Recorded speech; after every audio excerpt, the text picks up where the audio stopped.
Hi, എല്ലാവർക്കും നമസ്കാരം. അപ്പോൾ ഇന്ന് എൻ്റെ കയ്യിലുള്ള കുറച്ച് കാസ്റ്റ് ആൻഡ് പാൻ കളക്ഷൻസ് കണ്ടാലോ? ഒരുപാടൊന്നും ഇല്ല കേട്ടോ, കുറച്ചേ ഉള്ളൂ. അതെല്ലാം ഒന്ന് കാണിച്ചു തരാം. എവിടെ നിന്നാണ് പർച്ചേസ് ചെയ്തതെന്നും പറയാം. പിന്നെ ലാസ്റ്റ് ഞാൻ എങ്ങനെയാണ് ക്ലീൻ ചെയ്ത് സൂക്ഷിക്കണമെന്നും കാണിച്ചു തരാം കേട്ടോ. അപ്പോൾ ഫസ്റ്റ് ഈ ഒരു കടായിയാണ്, ഒരു വോക്ക് മോഡൽ കടായിയാണ്. ഇതിൻ്റെ ഉള്ളിൽ പോളിഷ്ഡ് ആണ് കേട്ടോ, അതുകൊണ്ട് തന്നെ കുറച്ചൊരു ഗ്ലേസിംഗ് ഉണ്ടാവും.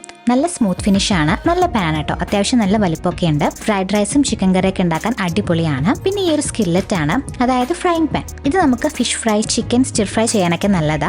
പിന്നെ അടുത്തത് ഈ ഒരു തട്ക പാൻ ആണ്, അതായത് നമ്മൾ കടുക് കാച്ചാനൊക്കെ യൂസ് ചെയ്യില്ലേ, ആ ഒരു പാനാണ്.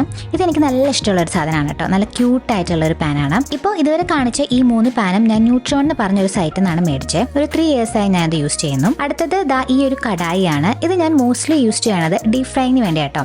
കിടലൻ പാൻ ആണ് കേട്ടോ, മേയറിന്റെ ബ്രാൻഡാണ്. എൻ്റെ ഉള്ള എല്ലാ കാസ്റ്റ് അയൺസിലും വെച്ച് എനിക്ക് ഏറ്റവും ഇഷ്ടമുള്ള കടായിയാണത്. ഇതിന്റെ കൂടെ ഈ ഒരു ലിഡും ഉണ്ട്. അടുത്തത് കാസ്റ്റ് അയണിന്റെ ഒരു ബിരിയാണി പോട്ടാണ്. ഇത് വല്ലപ്പോഴും മാത്രമേ ഞാൻ യൂസ് ചെയ്യാറുള്ളൂ, ബിരിയാണി ഒക്കെ വെക്കുമ്പോൾ മാത്രം. കാരണം ഇത് പൊക്കാൻ തന്നെ ഒരാളുടെ കൂടെ സഹായം വേണം, അത്രയും വെയിറ്റ് ആണ് കേട്ടോ. ഇത് നല്ല പോട്ടാണ്, നല്ല ക്വാളിറ്റി ഒക്കെ ഉള്ള ഐറ്റം ആണ്. ഇതാണ് അതിന്റെ ലിഡ്.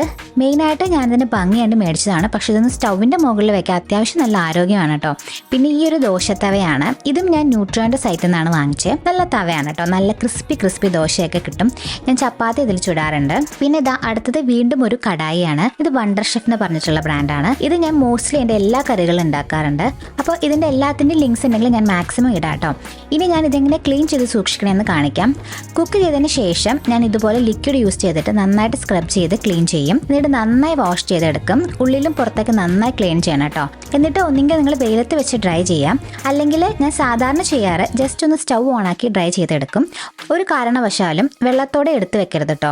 എന്നിട്ട് ചൂടൊന്ന് കുറഞ്ഞ ശേഷം ലേശം നല്ലെണ്ണ ഒന്ന് സ്പ്രേ ചെയ്ത് ഒരു ടിഷ്യൂ യൂസ് ചെയ്ത് നന്നായിട്ട് മൊത്തത്തിലൊന്ന് എല്ലാവിടെയും സ്പ്രെഡ് ചെയ്ത് കൊടുക്കണം. ഒരുപാട് ഓയിൽ ആകാനും പാടില്ല, ഭയങ്കര ഒട്ടലായിരിക്കും. ജസ്റ്റ് ഒരു ലെയർ മാത്രം. എന്നിട്ട് നമുക്ക് ഷെൽഫിൽ എടുത്ത് വെക്കാവുന്നേ ഉള്ളൂ. ഞാൻ വാങ്ങിയതെല്ലാം ഓൾറെഡി പ്രീ സീസൺഡ് ആയതുകൊണ്ട് തന്നെ സീസൺ ചെയ്യേണ്ട ആവശ്യം എനിക്ക് വന്നിട്ടില്ല. ഇതുപോലെ നന്നായി സൂക്ഷിച്ചാൽ മതി കേട്ടോ. അപ്പോൾ ഇങ്ങനെയൊക്കെയാണ് ഞാൻ ചെയ്യാറ്. നിങ്ങളുടെ വല്ല ടിപ്സൊക്കെ ഉണ്ടെങ്കിൽ ഷെയർ ചെയ്യൂ. അപ്പോൾ ഈ വീഡിയോ എല്ലാവർക്കും ഇഷ്ടമായെന്ന് വിചാരിക്കുന്നു. ബൈ.